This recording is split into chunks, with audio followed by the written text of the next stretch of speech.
இதை கேட்டுக்கொண்டிருக்க எனக்கு பிரியமானவர்களே, அவருடைய சித்தம் என்ன என்பதை அறிய வேண்டும். உம்முடைய சித்தம் இந்த பூமியில நிறைவேறட்டும் என்று தான் அழகாக தேவன் நமக்கு கற்றுக் கொடுத்திருக்கிறார். ஆண்டவரே, என் வாழ்க்கையில உம்முடைய சித்தம் எது? என்னுடைய தொழிலில் உம்முடைய சித்தம் எது? என் ஊழியத்தில் உம்முடைய சித்தம் எது? என்னுடைய குடும்பத்தில் உம்முடைய சித்தம் எது?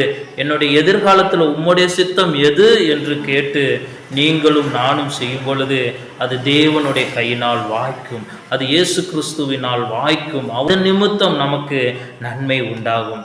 ஆனால் தேவ சித்தத்தின்படி செய்யாமல், தேவ சித்தட்டு செய்யாமல் கடைசியில் ஏதாவது ஒரு காரியம் வந்துச்சுன்னா, ஆண்டவரே ஏன் எனக்கு இப்படி வந்தது என்று கேட்கும் பொழுது ஆண்டவரிடமிருந்து ஒரே ஒரு பதில் தான் வரும், என் சித்தமா என்பதை நீ கேட்டாயா இல்லையா என்று அழகாக சொல்கிறார். ஏசாயா 53:10 கர்த்தருக்கு சித்தமானது இயேசு கிறிஸ்துவின் கையினால் வாய்க்கும்.